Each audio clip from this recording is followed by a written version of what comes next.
All right, so this is Usain Bolt when he's running the 40.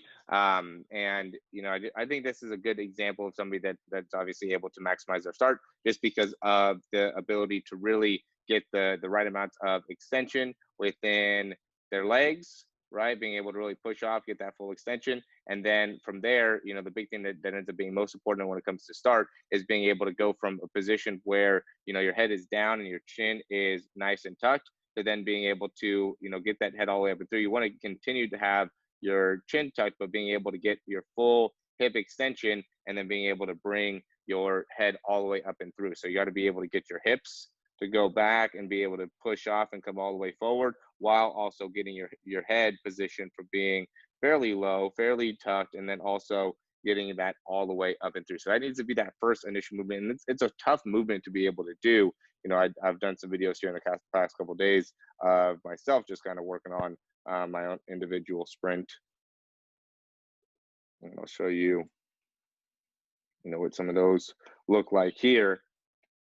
And one of the things that stands out in even my ability to actually do it has to do with that first step, being able to get your head into a good position. You can see the difference between where my head's at in comparison to, like where Usain Bolt's head was at. Now, I'm able to get a similar amount of extension within, that foot, within that leg, but the big difference to me really comes into the spine. And the reason, I want to go over that is because there's so many people that I see that have this same type of issue where they have a hard time being able to maximize the extension within their hip and get the position of their head correct. So being able to master that is going to be critical. All right, so now you can go ahead and see the big difference between me, and then I'll also just bring up Trayvon Bromell here as well. And I did a breakdown on this the other day, and just being able to again just see the difference between the one here on the right in comparison to one here on the left. And I would say, like, when I get breakdowns and I'm looking at the start, one of the big things that stands out to me is the ability to really maximize the spine position and get your spine in position where you're able to get the most out of your hips, right? Because once you get the big thing with like a squat or a deadlift or sprinting or any type of these movements is if your spine position is not correct, then it's going to have a significant impact on how much strength and how much power you're going to be able to generate in your legs, right? And so when your head is too far forward and when your spine's at too low of an angle, then you're just not going to be able to get the same amount of horizontal or vertical push. You're just not going to be able to create the same amount of power, be able to create the same amount of strength in order to really maximize the movement pattern, right? But then when we look at Trayvon Bromell and his ability to really get that spine in a good position, notice how long he is through the spine. Now he's able to really push off and get a lot more extension through that leg, where for me, I'm not able to get that same level of extension, right? Because my spine is not at the same level. And again, I see this a lot with people that go through our breakdowns, is that your spine is either too rounded, it's too low, you're not able to get as much extension within the hip. There might be too much of a roundness within the lower back. There might be too much of a roundness within the mid back. There might be too much of a focus on just keeping the spine down, right? So even as you get going here, so for me, like once I got to my second step, I was able to get my spine in a pretty good position where now I'm able to get a lot of extension and really get a little bit more of a positive interaction with the ground when my foot's out in front of me. Then I pull back underneath with that foot, which is what you want to be able to do within that second step, is be able to get your foot out in front and then pull back, similar even to where you can see Trayvon Bromell gets that foot out in front and then is able to pull and bring that foot back underneath them, which will help you in maximizing that, more drive phase, acceleration phase. But point being is that once you get into this position where the front foot is not able to get that pull down, now you end up feeling like you're going to be falling really far forward the whole time. And that's one of the things that I see a lot with people that are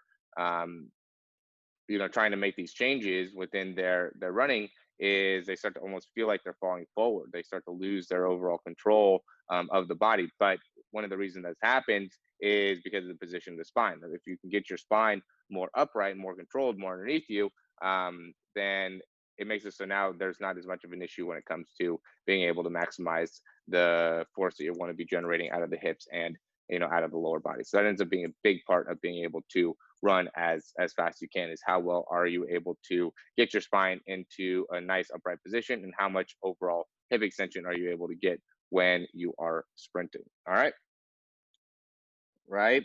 And these guys wouldn't be anybody that goes through too much pronation. Maybe over here, a little bit of pronation. So you can see landing a little bit too far on the outside part of the foot, and then goes through some pronation there as he's rounding in. Not too bad, but that'd be like the best example here. So what happens is when you're pronating, when you're landing with your foot, and you don't have good stabilization there, now the actual push off gets impacted, right? Because what happens is when you push off is when you don't want to go through the pronation in the foot. You don't want to minimize pronation in the foot, but you want to be able to control the pronation to happen when you need to happen, which is when you're extending or pushing off the foot, not when you're landing.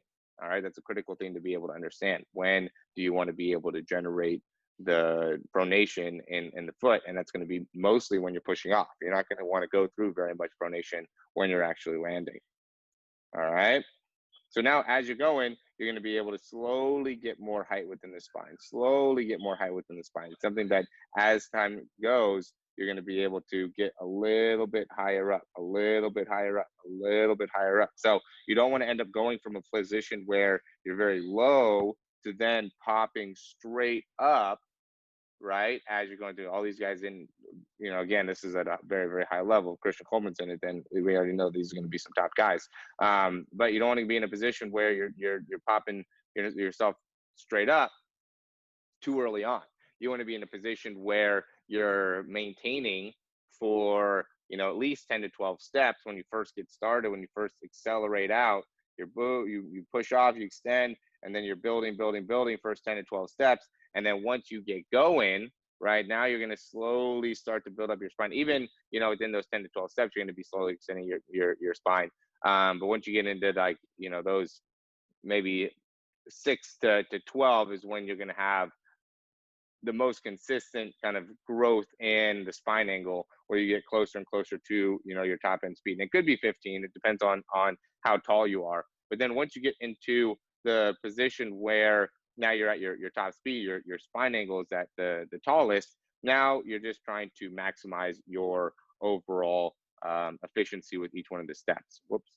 To get the best turnover that you can, right? So notice as Chris Coleman comes all the way through, how much his feet stay underneath him, right? Because that's really the biggest thing. Is I see so many guys that as they're running, they don't keep their foot underneath them, right? They allow their foot to get so far back behind them, right? So far back that way that now as they're running, there's no ability to get that nice leg cycle, and there's not as much power as you're coming forward and through. But being able to keep your foot underneath you really makes it so now you could generate a lot more force because of what you could do in your front side mechanics, right? So being able to maximize your front side mechanics makes it so then you could maximize your backside mechanics. Once your backside mechanics are off, now it's almost impossible to have good front side mechanics. And if you have good front side mechanics, doesn't mean that you're going to have, really great backside mechanics. You got to be able to work on that. But, if you have the good front side mechanics, then that at least knows that you're setting yourself up for having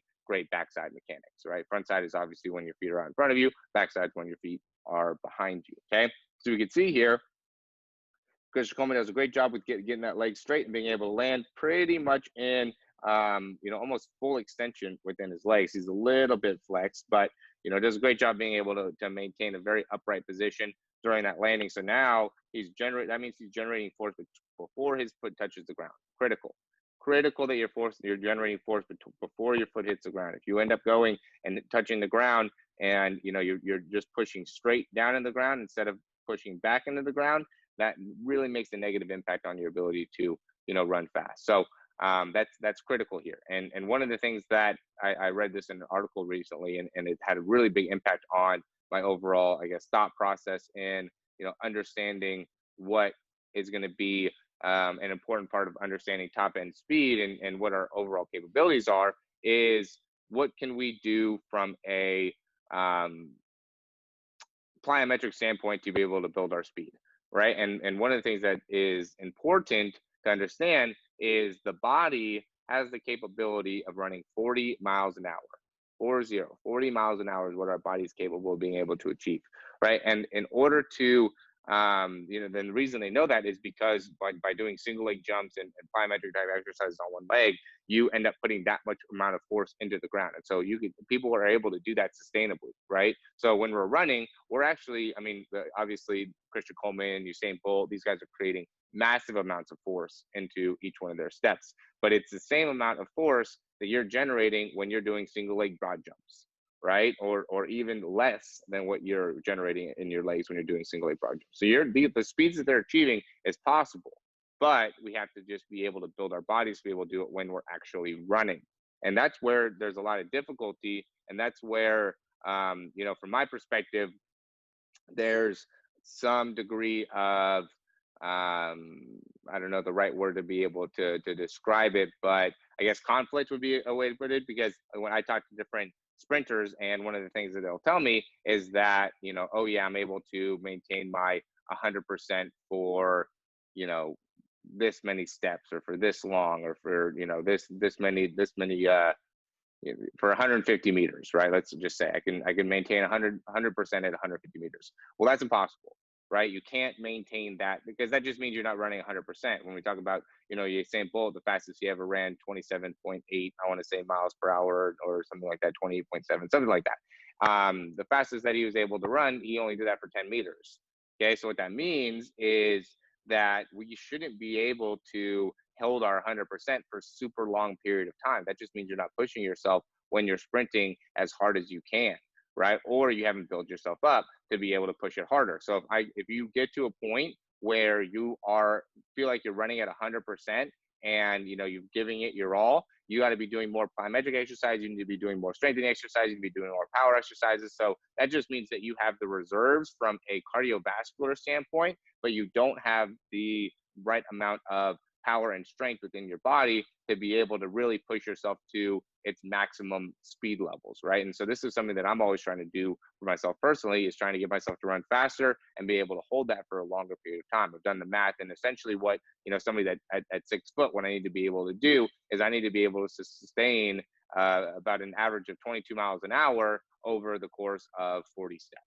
Right. And I just do 50 steps, just because, that's what I need to be able to do. And obviously there's going to be a start phase and an acceleration phase. But my goal, I haven't really talked about this a lot, but my goal is to be able to run 10-second flat.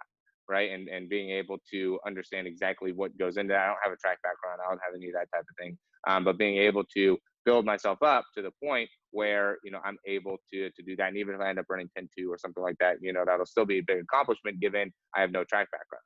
And the way that I'm going to do that is by being able to maximize the start and the acceleration phase, obviously, but really being able to maximize the top end speed, being able to get myself to be able to run 22 miles an hour for 40 steps in a row, right? Right now, I can run about 20 miles an hour at top speed. Just I force myself to run 20 miles an hour, and then I have to, slow down. I can't get myself to be able to hold 20 miles an hour. So yeah, being able to get to that top speed and be able to hold it for the length of time that you need to be able to hold it for 100 meters. So, that's the big thing about the 100 is it's a totally different race than something like a 40, because you have to be able to maintain that high level of speed for such a long period of time. A lot of times you get sore and fatigued, after you get past that first 40. That's why, like for the NFL, the 40-yard dash is something that they test, is because, they're not necessarily looking for how well are you able to get to your top end speed and maintain it, because that's something that you don't get to a lot within the NFL. But what they want to see is how fast are you able to get to your top speed, and that's a good way of being able to check it out is through the 40, right? Because if you can run the 40 very, very fast, now that tells us that you can get to a fast acceleration. You're really fast with your acceleration pace, right? So I actually don't think it's a bad test. I know a lot of people give the 40-yard dash a lot of hate, but I think it's a pretty good test, just because it's something that tells you so much more about the acceleration side. Okay, so I know that was a lot of information right there. Hopefully that made sense. Again, I'm going to send over this recording, so I definitely say you guys should review that, make sure you understand some of those points that I went over, because that's super important here. Super, super important in being able to really maximize your top end speed, as well as being able to get continually faster. If you don't have the ability to if you think that you're running 100% for 150 meters in a row, then you don't really understand what top end speed is. Top end speed is what is the fastest you could possibly run. What is the most capabilities you have within your sprinting, and being able to understand that and really, be able to build that up. All right. And the top end speed is something that really I specialize in. So if you're in a program right now, or if you're trying to get, yourself to be faster, then I would say, so for coming up for the actual Zoom session today, what I wanted to do is give you guys a special offer. And so what these offers are is a one's for $297. So it's 12 weeks of the speed program. You get a customized nutrition. For this one, you get 3 speed breakdowns and Zoom sessions. You get access to a private Facebook group, and then we're going to also have some weekly calls to make sure that we're staying dedicated. It comes with a money back guarantee here for the first 30 days. If you don't like what we're doing, we'll obviously give you a money back guarantee. And also, if you don't get faster at the end of 12 weeks, we'll give you money back. We have a money back guarantee. So we obviously got to be able to verify that and everything. But, that's something that we want to be able to do for you, is, give you that guarantee. Like, I know $397 is not something that is a super easy amount of money for a lot of you guys to be able to spend. But at the end of the day, results are going to be results. So, you can spend $60 and, maybe get results. You can spend $300 and get the best results that you've ever seen within a 12-week period. Okay. And I guarantee that you're going to get better results within a 12-week period than you ever seen in your life. So that's why we did that. And then this one, $397. Oh, I did messed up the bottom part there. So this is going to be $397. This one comes with 6 breakdowns. So there's one difference between this program and the other program. And that's I guess 2 differences. One is the price, $297 to $397. The other is you get 6 breakdowns, right? So one every 2 weeks in comparison to one every month. And this program in comparison to, the other one. So, yeah, when it comes to being able to understand exactly what it is that you want to be able to do, I would say this one's going to be the better option. $397. You're going to see better improvements if you have 6 breakdowns or 6 coaching sessions in comparison to have 3. But either way, you're going to see massive improvements. You're going to see massive results. And I highly recommend anybody that isn't in the program to go ahead and join it and be a part of it. All right. So those are the things that we wanted to go over today within the program. Do you guys have any, or within the webinar, do you guys have any questions after, watching all this stuff and going in depth into the actual speed? You could either ask me through the chat, or you could, unmute yourself and, ask it there.